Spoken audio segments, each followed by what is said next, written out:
Good evening. Amen. Talagang parang absent yung iba nating classmate. Baka late lang. Anyway, ako'y natutuwa kasi napakaganda nung ating pinag-uusapan ngayong April. Kasi tungkol to sa pagdidisiplina, no? Yung paglalagay ng sistema, ng proseso, at ito yung pinakamahirap sa lahat kasi disiplina.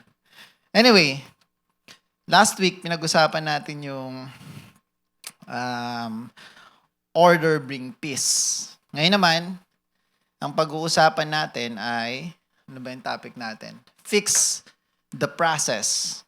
Don't blame people first. So this is our fourth topic, no? Ng series ng April. So meron pa tayong isang linggo. Si Sir Kelvin yung ating speaker next week. So abangan natin. So this is our fourth topic sa Organize Your Business series. Actually, I want this topic to be more personal. Hindi lang pang negosyo, no? At syempre, we can apply it sa ating business. Most likely, makakatulong to sa lahat ng aspeto ng buhay natin. So, again, I want to confront you. Most of the time, every time there is a problem, ang hinahanap ng tao, hindi ikaw yon, huwag kang mag-alala. Tao. So, kung hindi ka tao, so hindi nga ikaw. Parang gano'n yung sinasabi ko. Most of the time, naghahanap tayo ng pwede nating masisi. Tama? Tama? Tama? Ayaw nyo sumagot. Tama? So, sino yung may kasalanan? And sometimes, ayaw mong sabihin na ikaw yung responsable at ikaw yung accountable. At ito yung nagiging problema. Kaya napakatagal nating mag-mature. Okay? So, every time something goes wrong, you look for someone to blame. Sa business, sasabihin mo, mahina yung staff ko eh. Hindi siya marunong. Walang mga disiplina yan. But, what if I tell you this? Your people are not the main problem. Your process is. Because people don't fail randomly.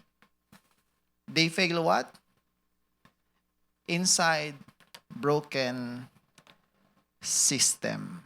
So, ano kailangan mong gawin? Ayusin mo yung sistema mo. Sabi dito sa Proverbs 14:4, where there are no oxen, the manager is empty. But from the strength of an ox come abundant harvest. So, ang insight niyan, you want results without structure. You want harvest without management. That is not spirituality. That is immaturity. So, kung ayaw mong ikaw ay mag-manage, pero gusto mo ng resulta, gusto mo ng harvest, immature yung mindset mo. So, for you, katulad sa negosyo, at laging tinuturo dito ng mga negosyante, pag hindi mo nilagyan ng sistema yung negosyo mo, hindi ka talaga magkakaroon ng magandang resulta. Pwede kang magkaroon ng result. Lagi namang may result eh. So, ano nga yung result? Good or bad? So, ano pipiliin mo? If you want good result or harvest, profit, you need to manage properly. Okay? So, truth. Stop blaming your staff or other people because you train them or failed to. Ibig sabihin, nasa iyo naman yun eh. Hinire mo sila, trainin mo ba sila, o pwedeng baka hindi mo sila na-train. It's your fault. So bilang mga may-ari ng mga kumpanya, nasa iyo yun. Pwede mo rin itong i-apply sa pagiging magulang. Pag yung anak mo ay matigas ang ulo, isa lang ibig sabihin. Next na lang. So, Kingdom Foundation. This is important. God is not emotional in management. He is systematic. Papatunayan ko yan sa inyo. Madami akong verse na ready. Baka yung iba dito, nagbabasa na rin ng Bible, hindi sasabihin sa akin. Hindi yan nakalagay sa Bible. Ito, tingnan mo. Sobrang dami niya, no? The Lord God took the man and put him in the Garden of Eden to work it and take care of it. Naglagay siya ng manager. Okay? Sabi pa dito sa Habakuk 2:2, systematic yung Diyos, ha? Sabi niya dito kay Habakuk, and the Lord answered me, sabi ni Habakuk pala, and said, eto na, sinabi ni God kay Habakuk, write the vision, sulat mo daw yung vision mo, yung revelation ko sa'yo, yung pinapakita ko sa'yo, yung sinasabi ko sa'yo, sabi niya kay Habakuk, and make it plain upon tables, that he may run that readeth it. So nilagyan niya ng sistema. Isulat mo kasi yan, Habakuk, yung pinakita ko sa'yo, yung nireveal ko sa'yo, isulat mo para kung sino man yung makakabasa niyan, masusundan niya. Gusto niya ng sistema. Okay? Sabi sa Exodus 25:9, make this tabernacle and all its furnishings exactly like the pattern I will show you. Gusto niya systematic, di ba? Sabi pa sa Hebrew 8:5, they serve at a sanctuary that is a copy and shadow of what is in heaven. This is why Moses was warned when he was about to build the tabernacle. Yun. Parang kanina yan.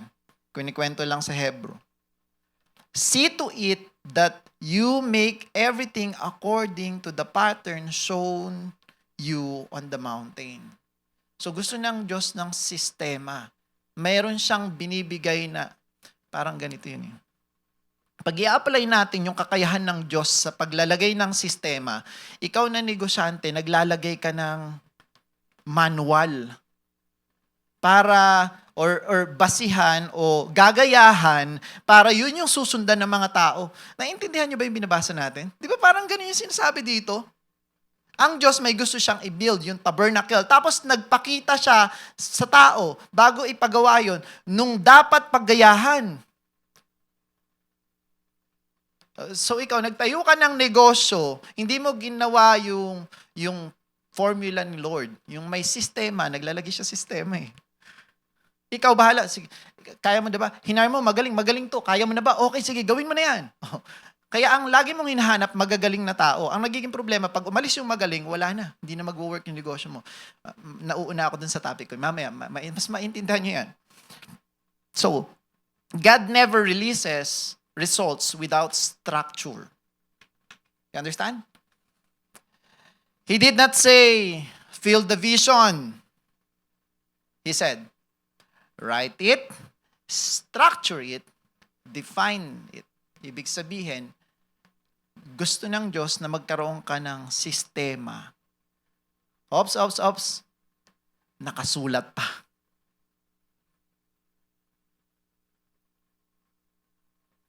Naintindihan? So, pag nagtayo ka ng isang bagay, kahit sa pamilya mo,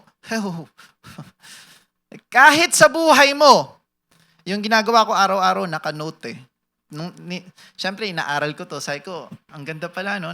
Nung naiintindihan ko siya, sabi ko, kaya pala meron tayong may na-inventong panulat, meron tayong notepad, meron.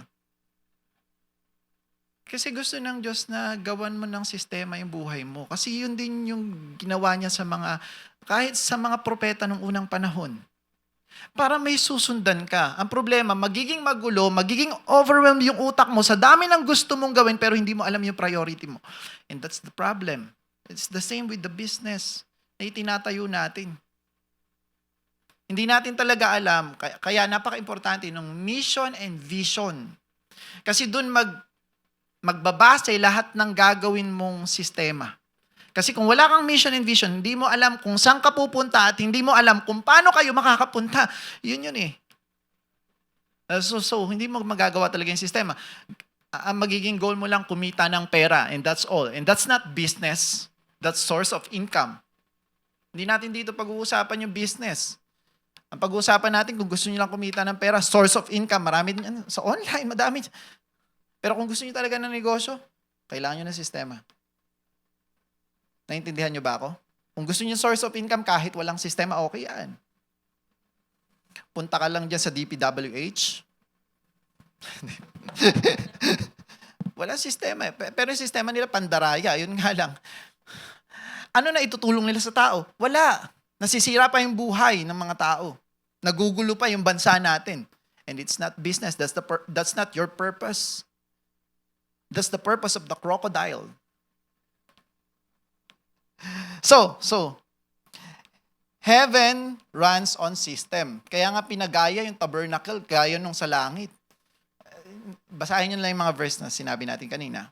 O kaya, kung hindi nyo naalala, i-review nyo yung ating YouTube video.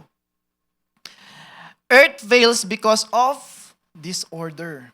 And your business fails because of disorder. So, the truth, you keep praying for growth.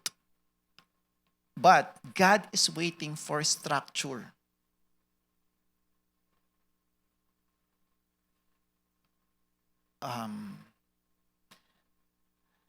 Yung anak mo, halimbawa, gastosero. Bili ng kung ano-anong, wala namang kabuluhan, luho niya lang, pang-iinom, pang-bibisyo, pambababae, kung ano pa, para lang maubos yung pera. Tapos sasabihin niya, Dad, Ma'am, Mami, Nanay, Tatay, pahingin naman ng 100,000. Huwag kang mag-alala, papalaguin ko yan. Ibibigay mo ba? O ngayon, nagtayo naman ako, Lord, ng negosyo Negosyong nauubos yung pera. Puro expenses. Hindi na ma-manage yung financial. Hindi na ma-manage yung mga tao.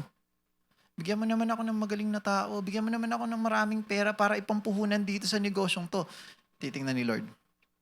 Walang structure yung business mo. Pag pinagkatiwalaan kita dyan, wala ka na matutulungan. Masasayang lang yung pera. You keep praying for growth. But without system, God will not give you what you pray.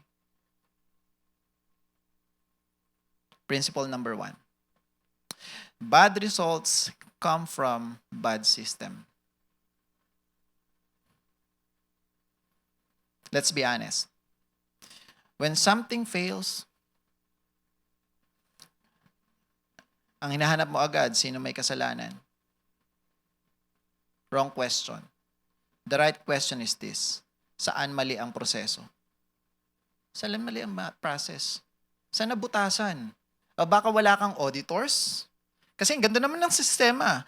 Ang ganda nga nung ginawa mong manual, pero wala ka namang proseso sa pag-audit kung tama ba yung nagagawa nila. Walang control ng quality. So hanapin mo kung saan mali. Hindi sinong mali, kung saan mali. Because if structures o instructions, medyo malabo kasi doon, instructions are unclear, mistakes happen. If roles are undefined, confusion happens. If system is weak, failure repeats. Paulit-ulit yan. Sabi dito sa Proverbs 27:23, be sure you know the condition of your flocks.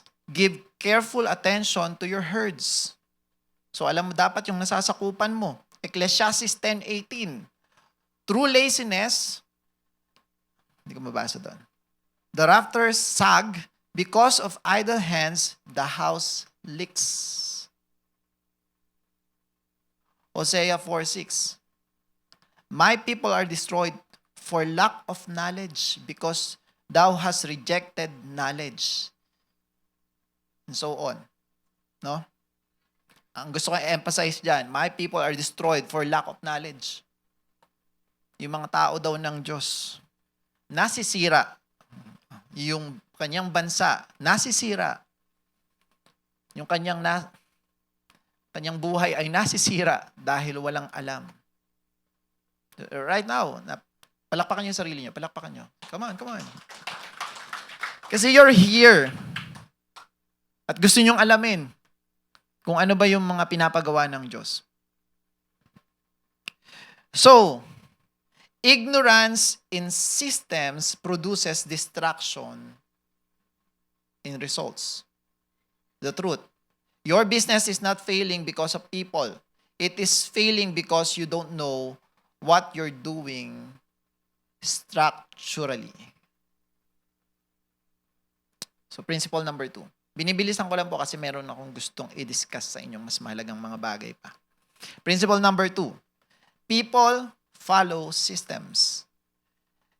People don't rise to your expectations.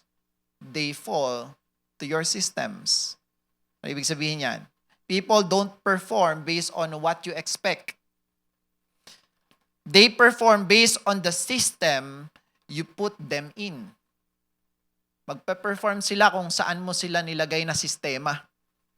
Hindi sila magpe-perform based sa expectation mo. Kasi kahit yung magagaling na tao, masasayang lang kung walang sistema.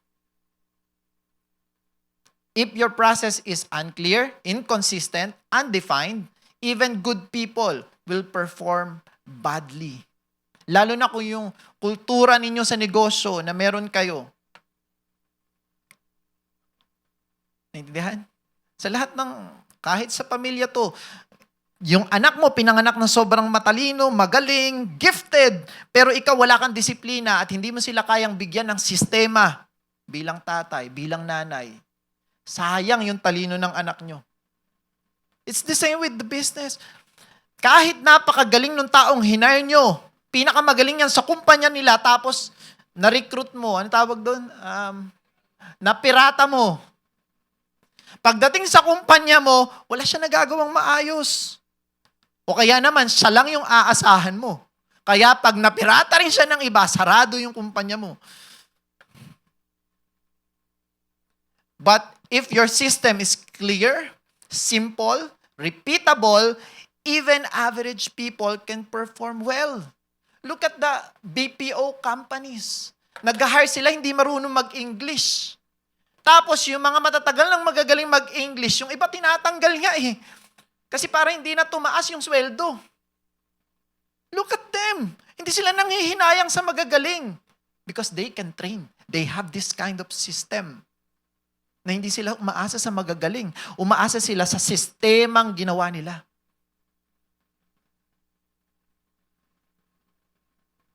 Gets? Gets? Kaya sobrang takot ka mawala yung tao mo kasi alam mo wala kang sistema sa kumpanya mo. Na pag umalis siya, siya yung sistema.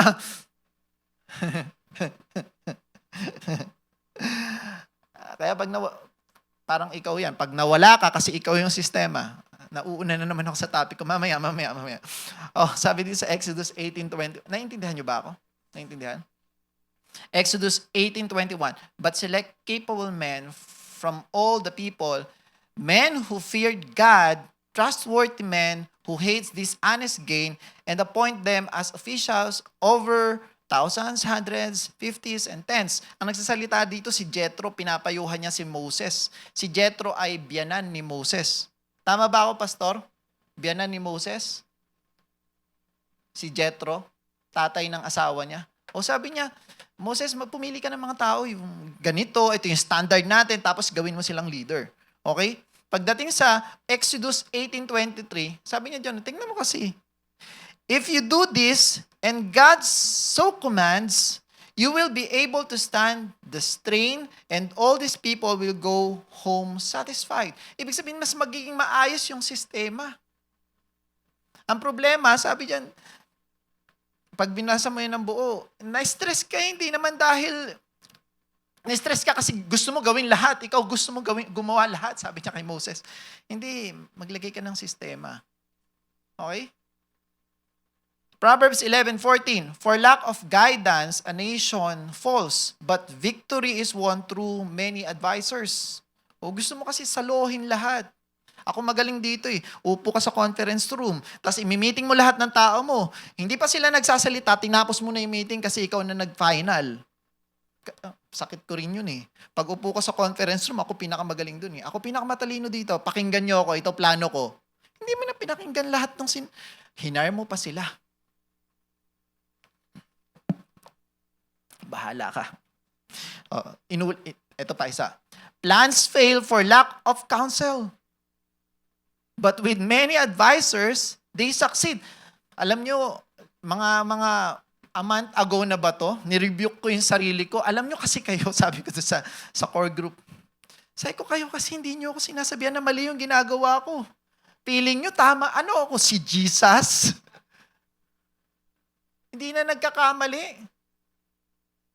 Nung binabasa ko to, sabi ko sobrang kapal ng mukha ko. Inisip kong Diyos ako kasi all-knowing eh. Sobrang galing natin, di ba? O kaya yung negosyo mo, wala. Ako magaling. Alam mo kung bakit successful yung business namin? Kasi magaling ako. Oo nga. Sige. Moses was not tired because of people. Dun sa binasa natin kanina. He was tired because of bad structure.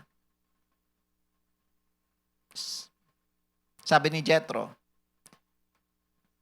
did not rebuke the people. He corrected the system. Hindi niya na-rebuke yung mga tao o si Moses. Kinorek niya yung sistema. Mali kasi. So the truth, if your team is confused, you are unclear. Hindi ka kasi malinaw. Hindi mo sila nabigyan ng maayos na sistema. If your team is weak, your system is weak. Principle number 3. Natututo ba kayo? Natututo? Okay? Blaming people is lazy leadership. Palalimin natin Blaming people is emotional leadership. Fixing system is intelligent leadership. So anong gusto mo dyan? O kaya huwag ka na manisin ng tao. Huwag mong sisihin yung hinire mo. Unang-una, ang mali mo, hinire mo siya. So, sino may mali? Sino ang may maling nag-hire ka ng tamad-tamad pala? Nang hindi susunod sa sinasabi mo. Una, wala kang sistema sa pag-hire. Wala kang standard. Pangalawa, hindi mo nilinaw kung ano talaga yung dapat niyang gawin. Akala niya mag-iimbento siya ng tatrabahuin niya. Pagpasok niya, anong gagawin ko dito? Bahala na, sige. Hanap ako ng tatrabahuin ko, walang sinabi sa akin So, walang sistema. Fix your system. That's why immature leaders complain, replace staff, shout, pressure. But mature leaders observe patterns. Observant yan. Tinitingnan yan kung saan ako nagkamali sa sistema. Oops, walang nag-audit dito sa part na to. Mabubutasan ako. Magkakaroon ng leak. Okay? Build system. Improve structure. Laging naghahanap saan may mali sa sistema. Ganun ang negosyante. Naintindihan? Sabi dito sa Luke 16:2. So he called him and asked him, "What is this I hear about you?" Ito ay parable of the shrewd manager. Wais na manager. Sabi ng master, "Give me an account of your management because you cannot be manager any longer." Ibig sabihin, tinitingnan tayo, yung master, si God, tayo tinitingnan niya bilang mga manager. At kung hindi tayo maging magaling na manager, hindi ka na pwedeng pagkatiwalaan sa susunod na panahon. Kakalungkot yun, di ba? Pero this is a parable from Jesus Christ. Meron siyang pinupunto sa'yo. Romans 14:12. So then, each of us will give an account of ourselves to God. Kita mo na? Yun yung patunay nung sinasabi ko kanina. Maganda, picturean nyo yung mga, o kaya kabisaduhin yung mga verses. I mean, yung mga, parang pag-aralan nyo din. Ha? James 3:1. Baka kasi mali nilalagay ko dyan eh. It's important. James 3:1. Not many of you should become teachers, my fellow believers, because you know that we who teach will be judged more strictly. Ibig sabihin, kung sino daw yung gustong maging leader, kaya mahirap yung posisyon naming mga nagsasalita dito sa harapan, ha? Ginajudge kami more strictly. Yari ka ngayon, Lawrence. Nagsimula ka na magsalita eh. Naintindihan yung mga pastor, kawawa yan, mas lalo yan. Naintindihan nyo ba? So, ibig sabihin, pag binigyan ka ng responsibility ni Lord, pag inangat ka niya ng posisyon, pag ginawa ka niyang may-ari ng isang kumpanya, mas marami kang nasasakupan, mas nakatingin siya sa'yo. Tinitingnan niya kung ikaw ba ay good manager. Siyempre, sino titingnan niya? Sino yung tamad? O yung masipag? Yung gustong umangat? O yung walang plano sa buhay? Siyempre, ang titingnan ng Diyos, tinitingnan niya, gumagaling na kaya itong anak ko? Ginagalingan niya na kaya? Ina-apply niya kaya lahat ng naririnig niya sa business talk? Ina-apply niya kaya yung binabasa niya everyday sa Bible? So, tinitingnan ka niya. Now, sabi dito, God does not judge your people first. He judges. He judges your leadership. You don't have a staff problem. You have a leadership problem. If the same mistake happens twice, yung once, okay lang yun eh.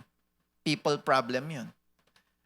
Pero, pag twice nangyari yung problema, isa lang ibig sabihin, that is not a people failure, that is a system failure.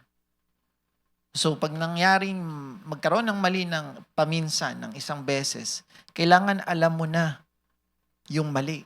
At magawan mo ng solusyon, ng sistema, para hindi na maulit. Kasi hindi ka natututo, ang ibig sabihin. O kaya naman, wala ka talagang sistema. Yun lang yun. May natututunan. Tuloy ko pa. Okay. So, principle number 4. Process creates consistency. If results are inconsistent, your process is inconsistent. You cannot expect consistent sales, consistent service, consistent growth with inconsistent systems. Sabi dito sa 1 Corinthians 14:40, lagi natin itong nagagamit dito sa order na topic. At napaka-importante nito, hindi lang sa pagninegosyo, kasi ang Korinto ay simbahan, church. No? Iglesia. At napakagagaling ng mga tao dito. May mga gift. Pero walang kaayusan. Kaya ni-rebuke sinulatan sila ni Paul. Sabi niya, but everything should be done in a fitting and orderly way. Ibig sabihin, magkaroon dapat ng kaayusan. Magkaroon dapat ng sistema. Hindi labo-labo. Okay? So, Malakay 3:6, sabi dito, I, the Lord, do not change. So you, the descendants of Jacob, are not destroyed. Sabi din sa Hebrew 13:8, Jesus Christ is the same yesterday, today, and forever. Ang message dyan, God is consistent because His system is consistent. Sobrang galing na lawmaker ng Diyos kasi siya mismo hindi niya sinisira yung kanyang ginawang sistema. Kaya nga, ang kabayaran ng kasalanan ay kamatayan, may kailangang mamatay. Na kahit na siya na yung magbayad, Para lang hindi masira yung batas na niligay niya. Naintindihan niyo ba ako? Ganun ka consistent sa sistema si Lord. Hindi. Masyado nang hindi spiritual yung pinagsasabi mo, Boss K. Ano ba yung spiritual? Yung hindi ka susunod sa nakasulat sa Biblia? O yung sumusunod tayo sa nakasulat? Yung binabasa ko naman galing sa Bible. Yung basihan ko kung ano yung sinasabi ko dito sa harapan, galing sa Bible. So, galing sa Bible, hindi spiritual. Tama ba? Mali. Pag galing sa Biblia, yung wisdom. Kahit nasabihin pa natin na sistema. Nakasulat sa Biblia maglagay tayo ng kaayusan. It's spiritual. What we are talking about here, though gusto nating ma-apply natin to sa ibang aspeto, katulad sa pagninegosyo, sistema, spiritual pa rin to. Naintindihan nyo ba? Kasi syempre, this is an argument. Because the Holy Spirit leads us. And that's true. I know that. Rema, spoken word of God. It's the Holy Spirit who talk to you. Pero you can identify if it's from God or not. Sa papaanong paraan? Yung naisip mo, pumasok, kala mo rema, salita ng Diyos, sabi diyan, ayan na yung papangasawa mo. Tapos contradiction sa Bible. Hindi mananampalataya. Hindi, ito na yun kasi pogi siya. Maganda siya. Itong negosyong to, lagay natin sa negosyo nagpipray ako, sobrang tagal ko na pinagpipray yung malaking kita Tapos, may dumating na tao, sobrang bait, sobrang galang, basta, feeling ko, okay na okay siya Ino-offeran niya ako Bigay lang daw ako SOP 10%. Bait naman to Christian din daw siya. May project kasi yung government. 10% yung SOP. Di ba, attorney? So, ang tagal mo nang pinagdarasal. Kasi gusto mong mapatayo yung church. Lord, gusto kong matulungan yung church na lumaki. Gusto kong magkaroon ng sariling building yung church. Ito na ba yung Lord? 200 million yung project. Matutulungan ko na yung church. May dumating, sobrang bait. Syempre, kala mo, kinausap ka ng banal na spirito Project. Project. Kailangan mo mag-SOP. Hindi dadaan na sa tamang proseso. Ano yung tamang proseso? Bidding. Automatic sa'yo yan. 10% lang. Bibigay mo kay Tapos, sa akin, medyo konti lang. Kahit 5% lang. Okay na sa Lord, thank you Lord sa blessing.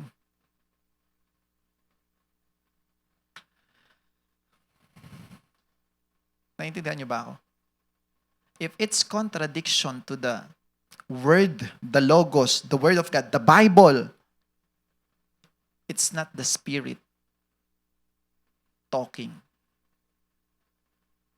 You need to have this standard. That's why you need to read your Bible. Kasi that must be your system. Sinulat na nga ng mga propeta para sa inyo. Pinasulat na ni Lord sa kanila. Ng mga apostol. Sinulat na ng mga apostol para pag binasa mo, yan na yung sistema ng buhay mo.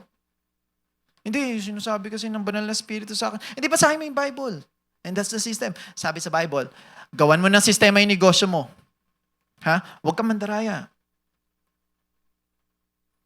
Yung hasty, yung dishonest money, mawawala yan agad. Sabi sa Bible. Kaya pag nakipag-deal ka sa mga yan, mawawala agad yung kinita mo dyan.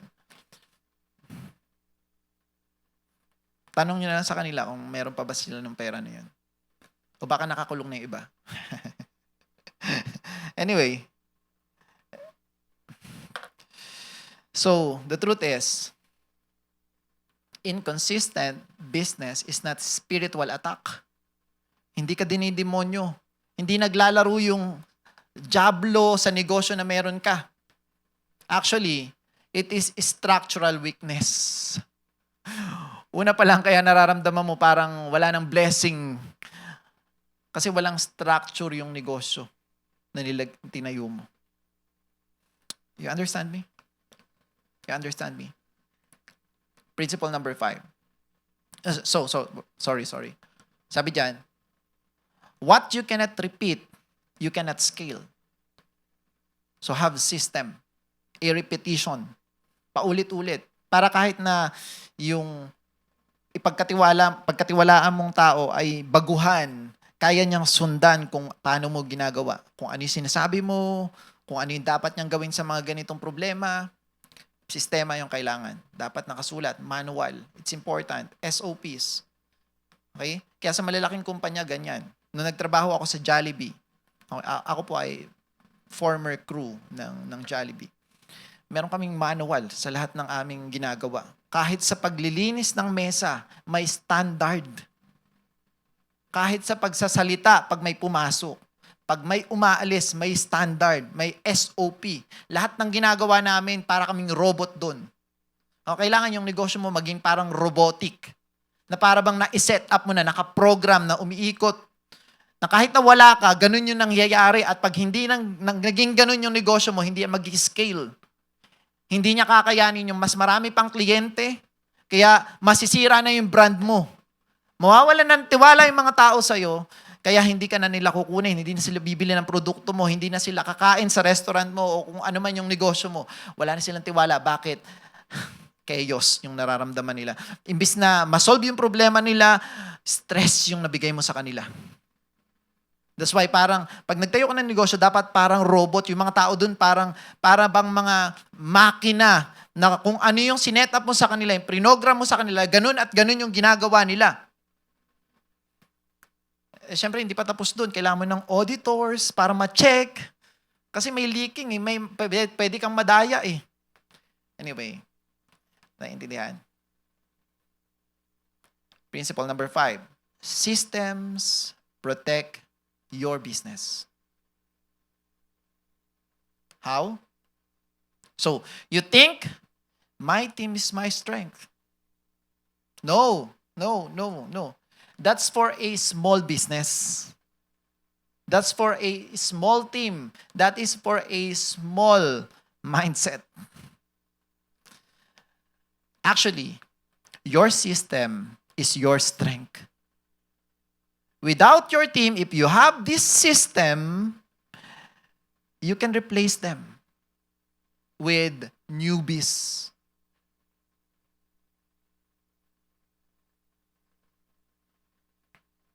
Parang di kayo naniniwala sa akin, ha? Subukan nyo isipin yung mga pinakamalalaking kumpanya kung sino yung hinahire nila. Siyempre, yung mga officials, mga officers, nag-hire yan sila nung may experience na, yung magagaling na. Pero may sistema pa rin yung communication, yung decision making, hanggang saan lang yung decision making nyo. May system pa rin yung mga officers. Sino pa rin yung magde-decide dito? Kanino tong trabaho? May sistema pa rin sila. Pero subukan mong tingnan yung pinakamalalaking kumpanya, paano sila nag-hire. Because they know system is the key. And they have system. Kahit na hindi magagaling yung tao nila. Sa sales, may isa kang magaling na tao nakuha. Sales, yun na, sobrang dami mong benta. O nung inawanan ka ng tao, wala ka ng benta. Kasi isa lang inaasahan mo.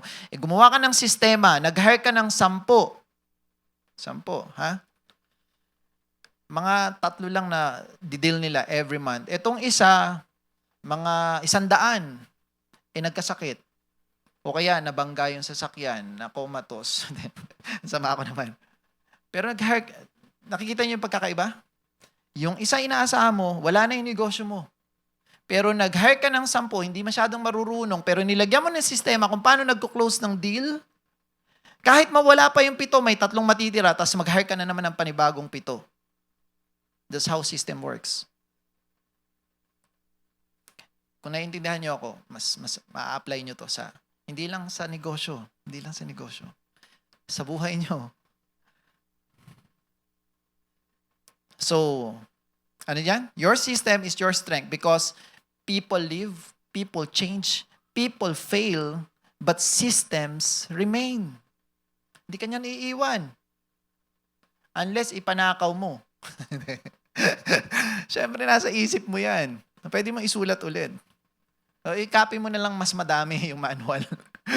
Ilagay mo, store mo sa cloud, store mo sa ano tawag niya, mga nagkikip ng mga important papers.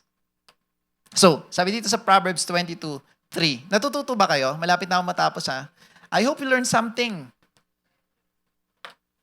Proverbs 22:3. Sabi diyan, the prudent see danger and take refuge, but the simple keep going and pay the penalty. Proverbs 6:6-8. Go to the ant, you sluggard, consider its ways, and be wise. Tingnan mo to. Gusto kong namnamin yan, ha? Tingnan mo daw yung mga ant. Ikaw ang tatamad. Tingnan mo yung way nila. Tapos maging wise ka. Ano ibig sabihin? Pinapagaya sa'yo yung langgam.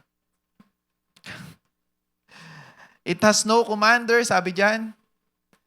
Ano dyan? No overseer or ruler. Walang tumitingin sa kanya. Yet it stores its provisions in summer. Kita mo, may sistema. And gathers its food at harvest. Ibig sabihin, may sistema siya. Langgam na to Tapos ikaw sa buhay mo, wala kang sistema. Gulo-gulo yung ginagawa mo. Yung pagising mo, wala sa ayos. Yung pagtulog mo, wala sa ayos. Hindi mo alam kung kailan ka tatrabaho. Hindi mo... Buti na lang yung work. Di ba pag nag-work yung tao, merong oras 9 to 5. O kaya napipilitan ka. Pero pag wala ka na sa 9 to 5 na buhay, hindi mo na kayang disiplinahin yung sarili mo kasi wala nang tumitingin, wala nang ruler, wala nang overseer. Kaya yung negosyo mo hindi lumalago. Kasi ikaw mismo, wala kang disiplina. Sorry, masakit ba? Hindi ikaw to. Iba na lang. Ecclesiastes 7:12. Sabi niya, wisdom is a shelter, as money is a shelter, but the advantage of knowledge is this: wisdom preserves those who have it. Okay rin may money. It's a shelter, sabi diyan. Pero yung may wisdom, mamimaintain niya, mariretain niya kung ano yung... Anyway, system insight. Insight. Systems are wisdom in structure. The truth. If your business, nawala. Yan. The truth. If your business collapses when one person leaves, you don't have a business. You have dependency. Ito yung sinasabi ko kanina. So, hindi lang to basta staff mo. Pwedeng ikaw rin to. Pag umalis ka, nagkasakit ka, tapos nag-collapse yung negosyo mo, dependency yung tinayo mo. Hindi negosyo. You understand? Kasi you are dependent. Your business is dependent sa isang tao lang. O sa dalawa, sa tatlo, o kung sino man. Dapat hindi. Dapat nakadepende yung negosyong tinayo mo sa sistema.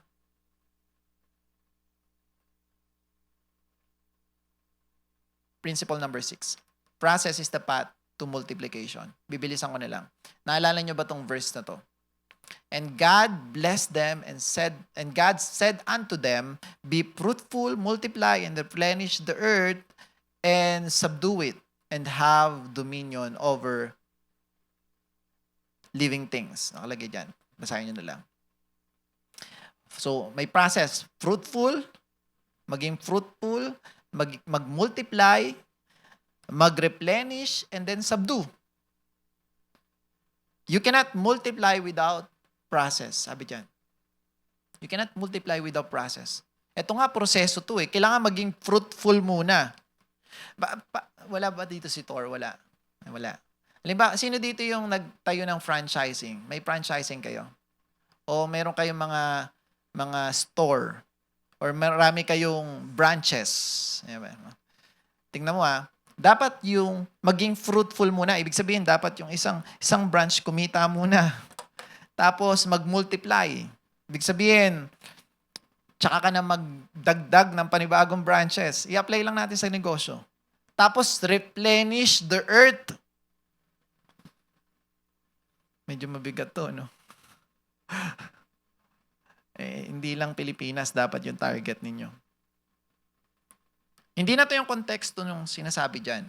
Pero gusto kong ma-imagine ninyo na may sistema nga. At kung i-apply nyo sa negosyo, yung verse na to, pwede kasi to sa lahat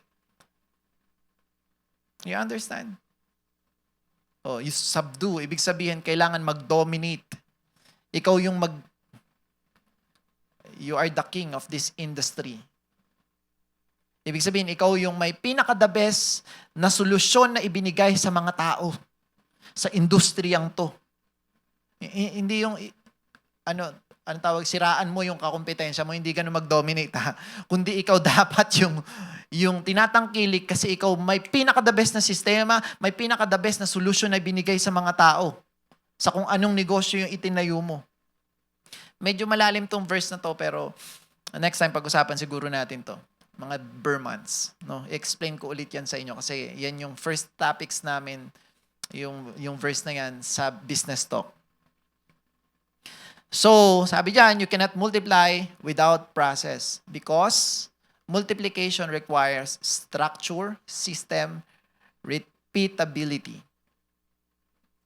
2 Timothy 2:2, and the things you have heard me say in the presence of many witnesses, entrust to reliable people who will also be qualified to teach others. Okay? Next, Acts 6:3-4. Brothers and sisters, choose 7 men from among you who are known to be full of the Spirit and wisdom. We will turn this responsibility over to them and will give our attention to prayer and the ministry of the word. Ito ay church yung pinag-uusapan. Pero later, explain ko sa inyo bakit ko to sinasabi. Genesis 41:34.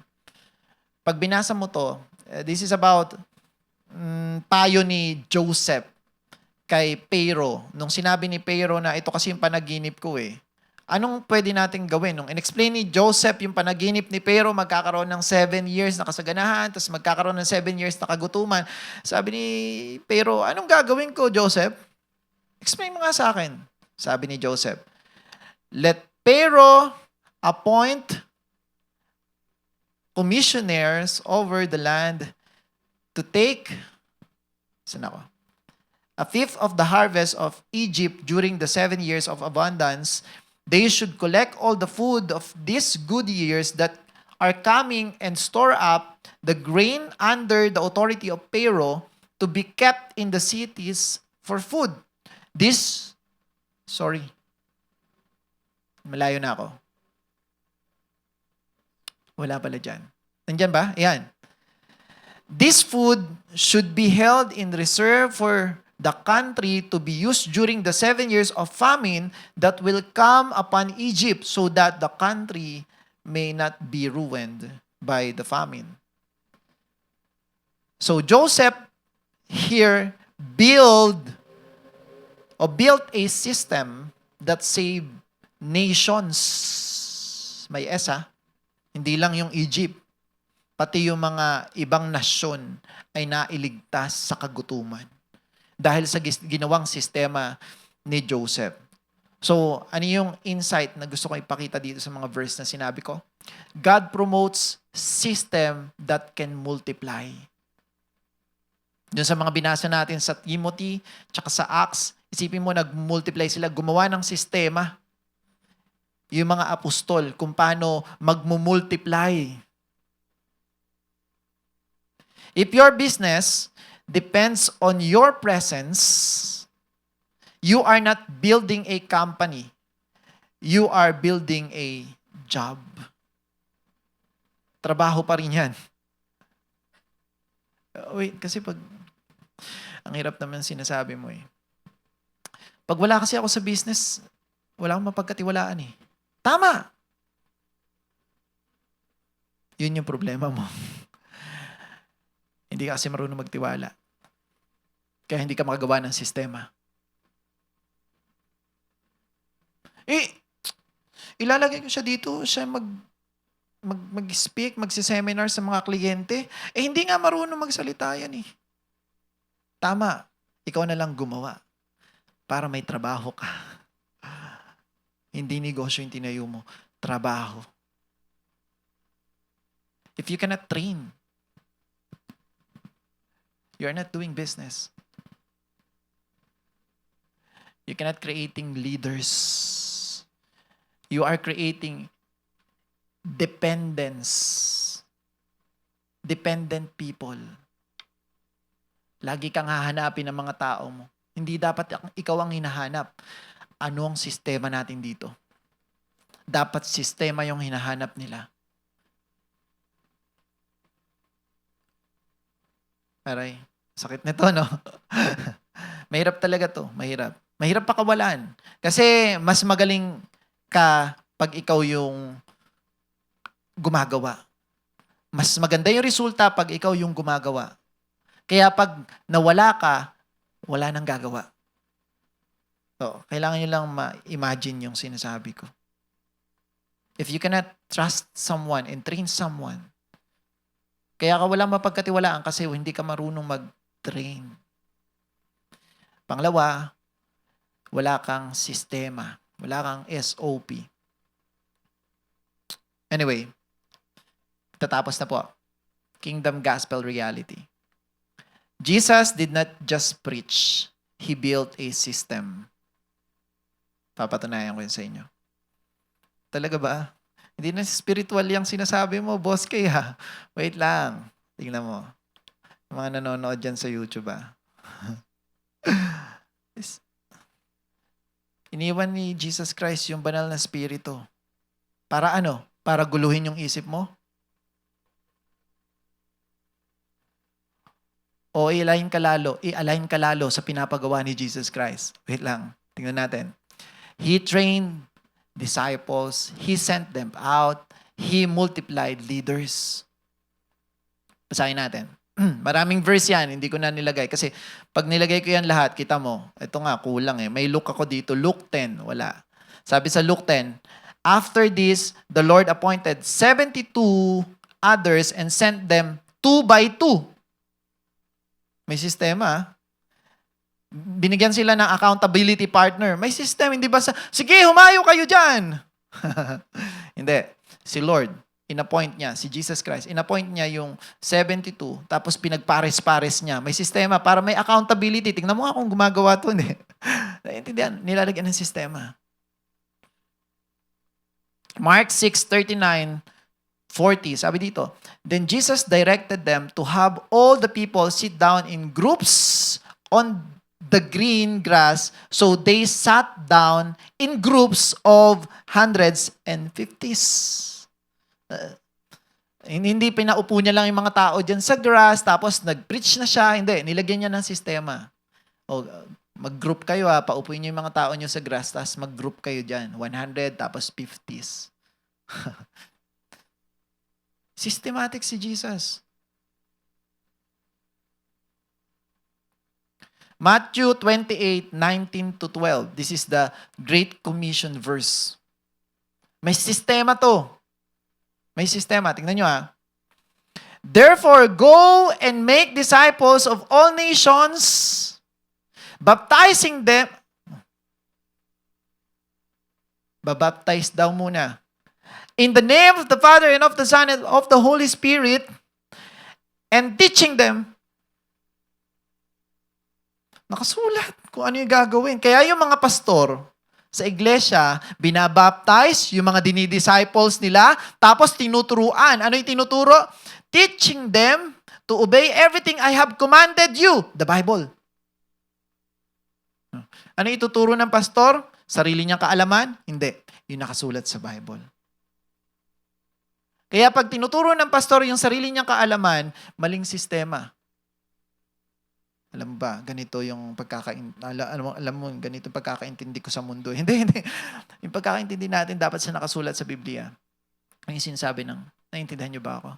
Okay. Systematic si Jesus Christ, di ba? Systematic. And surely I am with you always to the very end of the age.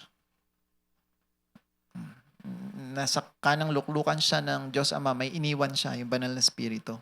At lagi natin siyang kasama. So, yung word, yung basihan natin, yung logos, sa ginagawa natin bilang mga taong ligtas, anak, citizen of the kingdom of God. Tapos tayo ay nakikinig sa banal na Espiritu, pero dapat yung naririnig natin hindi contradicted sa logos, sa salita. So pag contradicted, hindi yun yung banal na Espiritu. Gusto ko maintindihan nyo yun, ha? Huwag kayong maniniwala basta-basta sa bulong-bulong. Yung mga naiisip nyo, parang may bumulong sa akin. Ano na panaginipan ko to? Yung banal na Espiritu yung naglilid sa akin. Ganito daw gagawin ko. Basahin nyo yung Bible. This must be your basis. Kung yung banal na Espiritu ba yung nagsasalita sa inyo. Naintindihan? That's why we are studying this. As a businessman, as a husband and wife, as a leader. You understand? Okay. Time na ako. Pero tuloy ko pa ba? Okay. So, tawag dyan, that is system. Systematic si Jesus. Jesus was not just spiritual, He was strategic. May strategy siya. May strategy siya. Anong ibig sabihin ng strategy? Sistema.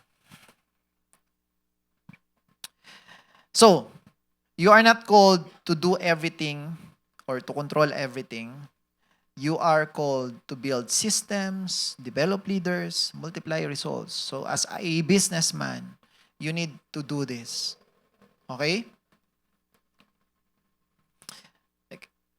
Kasi ang tunay na negosyante, para lang alam nyo kung umattend kayo lagi ng business talk, maiintindihan yung hindi pera ang dahilan kung ba't tayo nagninegosyo. You understand me? Pag pera yung dahilan kung ba't kayo nagninegosyo, maling pagninegosyo yung ginagawa nyo. Ganun ba? Paano yun kung hindi pera? Hindi kami kikita. Hindi. If you truly know the purpose of business to solve a problem and it create value, the people will pay. Siyempre, lalagyan mo naman ng presyo. The people are willing to pay for the solution because you make their life easy.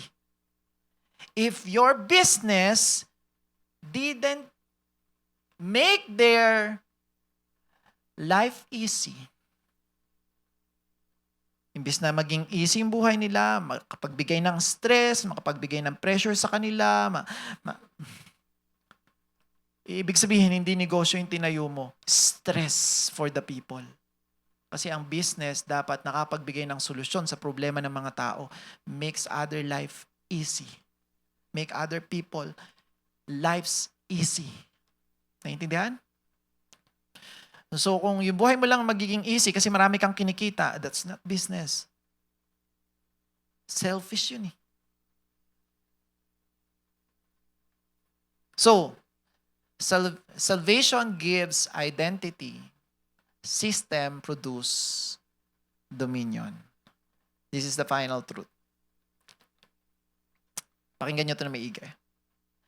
Bad people can survive in good systems. Good people will fail in a bad system. I think this is the last verse para sa topic na to. Ay. Final line na ako. Don't blame people first. Fix the process first. You understand? Because systems reveal leadership. Closing. Next time, something goes wrong, don't ask sino may kasalanan. Don't blame. Okay? Anong gagawin natin? Saan nag-break ang system? That's the question. Saan nabutas? Saan mali? Because when the process is right, people improve, results stabilize, growth accelerates. So I'm done. Pero meron akong isang gustong ituro sa inyo. Bigyan niyo pa ako konti. Mga 5 minutes lang to. Sir, pwedeng yung next, ayan. This is the revelation. Woo! Pakinggan niyo to na maigi, ah. Okay? This is more personal. Not a business talk. Hindi ko alam. Baka pwede mo ma-relate sa lahat ng aspeto ng buhay mo. Okay? Okay lang? Okay lang? Tuloy ko? Sige. Yung buhay natin, gusto ng Diyos na ayusin natin to. Naniniwala ba kayo? Gusto niyang lagyan ng sistema, lagyan ng order, yan yung pinag-uusapan natin. And napakaraming verses na nung pinag-uusapan natin. Lagyan ng proseso, yan yung pinag-uusapan natin ngayong araw, process. Di ba? Pero aminin natin, it's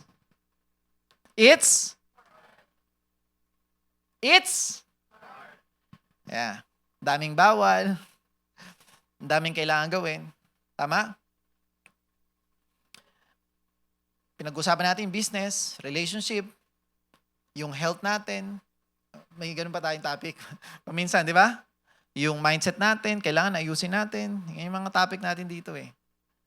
Yung paano tayo magiging mas maayos na anak at citizen ng anak ng Diyos at citizen ng kingdom ng Diyos.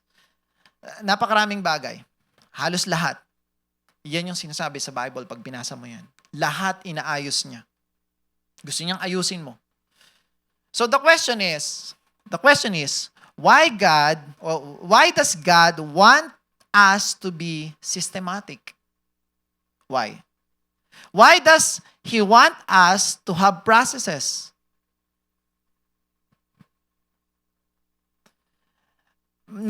Dun sa relationship ni Pastor Nick, parang wala daw dapat emotion. When you decide, dapat walang emosyon. Love is not emotion. It's decision. Sistema. Kahit na ikaw yung tama, ikaw pa rin yung mali bilang lalaki kasi yun sabi dun eh. Dun sa Ephesians 5. Tama ba, Pastor? 5:25. Diba? Sabi dun, husbands, love your wife as Christ loved the church. He gave His life for the church. Ibig sabihin, siya yung umako ng kasalanan. Si Christ, yung pagmamahal daw natin bilang lalaki. Sa isang babae, dapat pares ng pagmamahal ni Kristo sa iglesia na inako niya yung kasalanan ng iglesia. So kahit na ikaw yung tama, lalaki, ikaw pa rin yung mali. Paano naman ako? Parang, ganun din sa negosyo. Dapat may sistema. Hindi ka nagiging emosyonal sa pagdedesisyon mo. Hindi pag nagalit ka, tatanggalin mo na yung tao. Kailangan ng proseso, paano magtanggal? Hindi porket napakagaling magsalita, tapos na-overwhelm ka sa mga sinasabi niya, parang sinasabi niya lagi kang magaling, i-hire mo na. Hindi, dapat may sistema. Hindi emosyon. Parang, yan ba yung gusto ng Diyos? Does God wants us to become robots? Kasi wala nang emosyon? The answer is no. It's a big no. Why? Kasi kung gusto niya tayong magawing robot, sa simula pa lang, wala na tayo dapat free will. Pwede ka naman sumunod, pwedeng hindi. Tama? So hindi ka niya gustong gawing robot. Ang robot walang choice. Ikaw meron. You understand me? Hindi kanya gustong gawing robot. Pero kumbaga parang katulad sabi ko kanina, yung business mo dapat para yung robot. Gumagana yan kahit wala. Kasi tinuturuan ka paano gumawa ng sistema. Pero hindi ko sinasabing maging robot ka. Kasi meron ka pa rin kakayahang pumili kung susunod o hindi. Pero pag sumunod ka, may magandang resulta. Kaya hindi ka robot. Okay? Ang totoo, God wants you disciplined, not programmed. Kasi yung robot, programmed. Kung ano yung iprinogram, yun lang yung ginagawa. Ikaw, ang gusto ng Diyos, disiplina. So, yung paglalagay ng proseso, kahit sa buhay mo, kung anong oras ka gigising, anong oras ka mag-exercise, anong oras ka magbabasa ng Biblia, anong oras ka magpe-pray, anong oras ka magtatrabaho, anong oras ka pupunta sa opisina mo, anong oras mo i-date yung asawa mo, anong araw kayo alalabas ng pamilya mo, anong araw ka mag-church, anong araw ka attend ng business talk, lagi mo ng sistema, ang gusto niya, disiplina. Kasi pag di mo nilagyan ng disiplina yung sarili mo, chaos yung kalalabasan ng buhay mo. Magulo. Pati yung mga tao nakapaligid sa'yo, hindi na alam ng mga anak mo, anong oras ba talaga kayo kakain kasi ka na gumigising. Tapos sabi mo, every Monday kakain kayo, pero nasa work ka pa. Hindi niya na maintindihan. Magulo na yung buhay mo.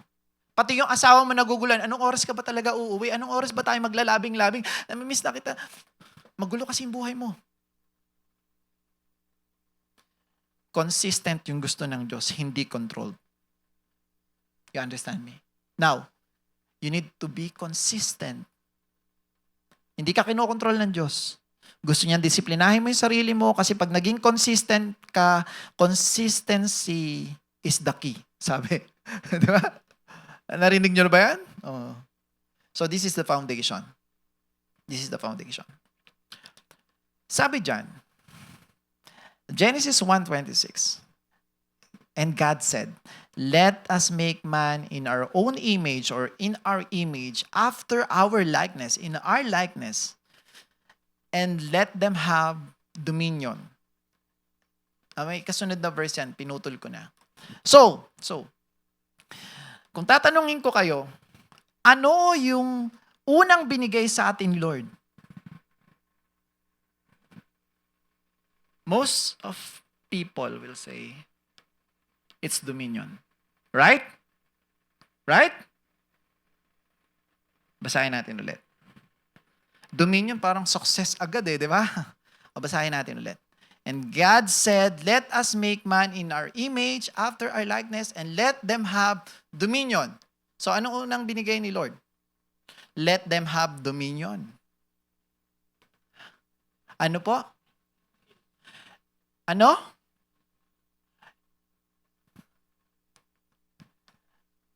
Image and likeness ang nauna. Ito na. Ganda nito. Pag inintindi mo lang ng maigi yung mga verses sa Bible, mas maiintindihan mo talaga eh. Mas maiintindihan mo talaga kung bakit tayo nag-uusap dito sa Bible tungkol sa buhay natin. Bakit yung negosyo ina-align natin sa salita ng Diyos. Yung relationship ina-align natin sa salita ng Diyos. Kasi gusto ng Diyos maging successful tayo. Gusto niya magkaroon tayo ng dominion. Pero you need to understand na ang una niyang binigay bago ka magkaroon ng dominion ay likeness at image. Wait. Sorry extend ako Gusto kong explain sa inyo ito ng maigi. Kapag naging katulad ka niya, dominion becomes inevitable.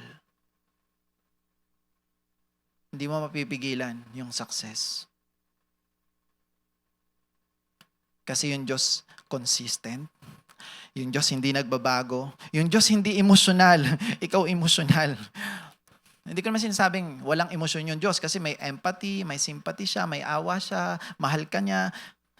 Pero yung decision making niya hindi emosyonal kasi kung emosyonal siya, galit na siya. Pag binasa mo yung Malakay, galit na siya. Tapos pagdating sa Matthew, namatay si Kristo para sa atin. Pag galit na galit ka, gusto mo nang wasakin kung sino yung patayin, kung sino yung kinagagalitan mo, di ba? Wrath of God na nga yung tinutukoy dun Pero hindi siya emosyonal. Ang decision niya ay nababase pa rin sa kanyang sistema.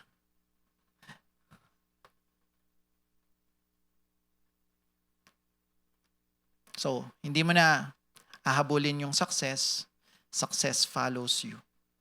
If you understand that you are created in the image and likeness of our very own God. And before, it's hard. It's hard. Kasi, from the very beginning, this was your design, to be like God. And it's hard to be like God. Tapos, may Bible, di ba? Ito yung Bible. Gusto ko i-connect. Yung Bible, ginawa niya yan para maging manual to become like Him.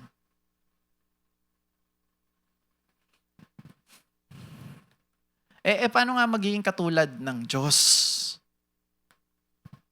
Yun yung reason kung bakit bumaba si Jesus Christ. Gusto niya kasi makita niya yung sarili niya sa atin. So, si Jesus Christ, ni-redeem niya yung identity ng bawat isa. Redemption yung reason kung bakit si Jesus Christ ay bumaba. To save us, to make us whole. Yun yung ibig sabihin ng saved sa Greek. To make us whole. Ibig sabihin, maging katulad tayo nung dating creation. Magbuo ulit tayo kasi nagkulang na tayo. Nawala na sa atin yung pagiging tayo talaga. Wala na sa atin yung banal na spirito. Hindi na tayo nananahan sa kanyang presensya. And the reason why bumaba si Jesus Christ is to redeem us. Pag-aralan nyo na lang kung bakit. Ha? Pero ayun yung naintindihan ko. Jesus Christ came down not just to save us. Kasi save sa English lang yun eh. Pero sa Greek, to make us whole. Ibig sabihin, maging buo tayo. Kasi nga, wasak na tayo eh. Bilang tao, disordered na. Gusto niyang maging buo ulit tayo. Ma-redeem tayo sa kung sino tayo, yung identity natin. Together with the salvation, syempre, ikaw ay saved na. Alam natin yun. No? Pero hindi lang salvation yung binigay niya, kundi redemption. Tama ba ako mga pastor? Gusto na niya maging katulad ka ulit ng dating creation. Kaya yung dating ikaw ay wala na. Sabi doon, the old has gone, the new has come. The original you. Okay? So gumaganda na yung usapan. Pero ang problema, ang hirap ng gayahin ng Diyos kasi nasa langit siya. O kaya bumaba si Jesus Christ. Sabi niya sa Ephesians 5:1, be imitator of God. Sabi sa 1 Corinthians 11:1, follow my example as I follow Christ, sabi ni Paul. Si Christ na daw yung gagayahin natin. Kasi hindi nakikita yung Diyos. Kaya si Kristo ay bumaba para maging example siya ng lahat. Gayahin siya ni Paul, gayahin siya ni Matthew, gayahin siya ni Luke, gayahin siya ng lahat ng apostol. Tapos ikaw, gagayahin mo rin sila na ginagaya nila si Kristo. Lupit na ito. Pag ito naintindihan ninyo, mas lalo kayong magbabasa ng Bible. Kasi you cannot conform to the image of His Son. Sabi diyan sa Romans 8:29, if you don't know His words. Kasi yung salita niya, yun yung ginawa. Bumaba si Kristo, namuhay siya bilang tao, isinulat ni Matthew, ni Mark, ni Luke, ni John. Tapos, may mga apostol na nagsulat pa kung paano i-apply yung sinulat ni Mark. Gusto niya maging katulad tayo ng Diyos. At si Kristo ay Diyos. Gusto niya maging katulad tayo ni Kristo. Now. Gusto ng Diyos maging katulad tayo ni Kristo. Why? Why? Because Jesus Christ, hindi ko nalagay. Because Jesus Christ is the perfect model of what a human should be.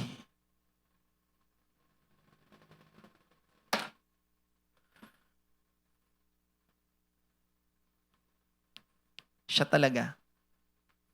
Yung pamumuhay niya, kung paano siya nabuhay, dapat maging ganun tayo. Nagbigay ng example yung Diyos. Pattern. That's why you need to read the Bible. Kasi doon mo makikita kung paano namuhay si Kristo. Now, the final revelation. So, hindi lang Savior si Jesus, He is our standard of living. God is not random. God is not emotional.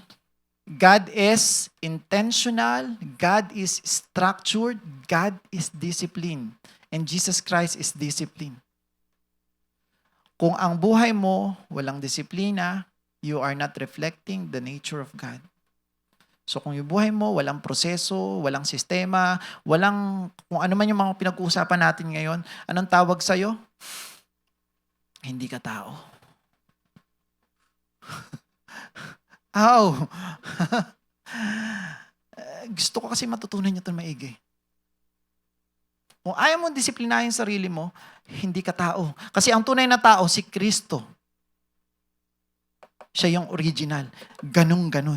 So para maging tao, kagagayahin mo siya. And it's hard, right? It's hard because you have your free will. Kaya mong hindi siya sundin. Pero kaya mo rin siyang sundin. It's hard. Hindi na yun yung basihan, yung kaligtasan mo. Susundin mo siya o hindi kasi ligtas ka na. Pero kung hindi mo siya sinunod, tandaan mo, chaotic yung buhay mo. Magulo. Ligtas ka na, pero stress ka. Ligtas ka na, pero wala sa iyo yung mga resulta na sinasabi sa Biblia. Yung mga blessings. Kasi hindi mo siya sinusunod. Sabi diyan, discipline is not restriction. It is alignment. Hindi ka pinagbabawalan ng Diyos. Sige, magsugal ka dyan. Sige, magbisyo ka dyan. Pero tingnan mo yung buhay mo. Sige, tamad-tamad ka dyan.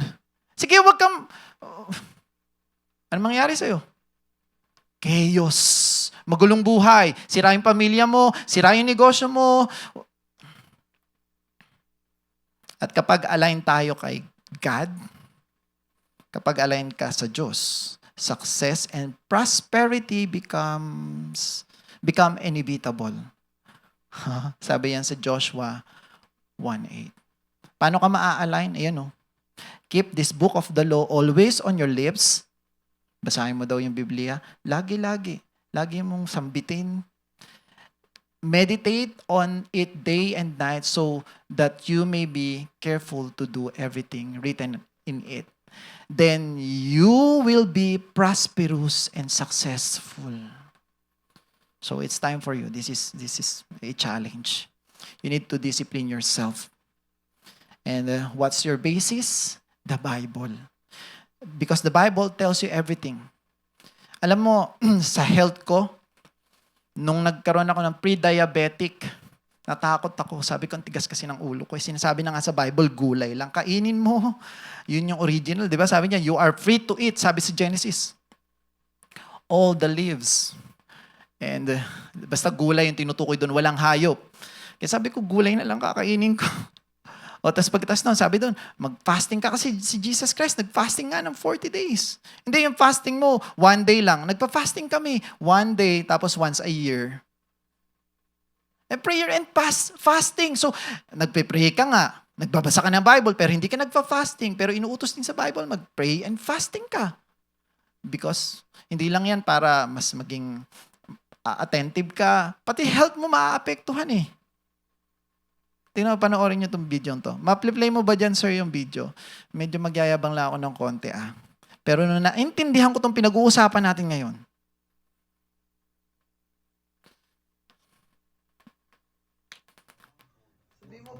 that's me. Ewo? Ewo? Sorry? Where are you? This one. I'll be right here. I fast. Right. Yeah. Pinakamatagal na fasting na ginawa ko, 12 days. Nag-break lang ako ng konting-konti. Where are you? Sorry? Where are you? Hindi na ako makatakbo na maayos dyan. Peekaboo? Okay na yan, sir, kasi kitang-kita nila yung katabaan ko dyan eh. So yung pinakita ko sa inyo, health issue.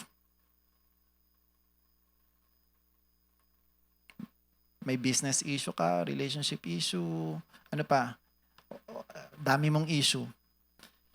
But when you totally grasp and understand kung ano yung sinasabi ng Biblia, it will make your life better and better and better. Kasi yung basihan mo ay the best. Buhay ni Kristo. You understand me? So if you want to become successful, sabi sa Bible, huwag kang maging makasarili. Pag nagnegosyo ka, huwag kang maging makasarili. Sabi sa Bible, maglagay ka ng sistema. Lagyan mo ng sistema para hindi rin sayang yung mga tao. Napakarami kong pagkakamali sa buhay. Sana nga dati ko pa naintindihan na ito yung gusto ng Biblia sinasabi ng Diyos sa akin. Eh. Para rin naman sa akin kung bakit niya ako pinapasunod sa kanya. Kung bakit niya ako tinuturuan magdisiplina, maglagay ng proseso, maglagay ng sistema, para rin naman sa'yo. Para maging successful ka, para maging prosperous ka. So now, it's up to you. So let's declare this. Pabalik sir dun sa last. Okay? I hope you understand. Sorry po, Pastor, nakain ko yung oras mo. Medyo konti mo lang. Dun po sa sa declaration po sa baba. Sa kabilang PowerPoint. Sa pinaka-last. You understand? You learn something? You learn something? Yung huling-huli po dun sa unang-unang PowerPoint ko po. Tara, tapos na po tayo. Yan. So, let's declare this. 1, 2, 3, go. I am created in the image and likeness of God. I think like Him. I build like Him. I bring order out of chaos. I am a builder of systems. I am not a blamer of people. I fix processes. I improve structure. My business is clear. My systems are strong. I create consistency. I produce multiplication. I walk in wisdom. I lead with order. I build systems that grow without me. In Jesus' name, amen. Thank you and God bless. I hope you learned something.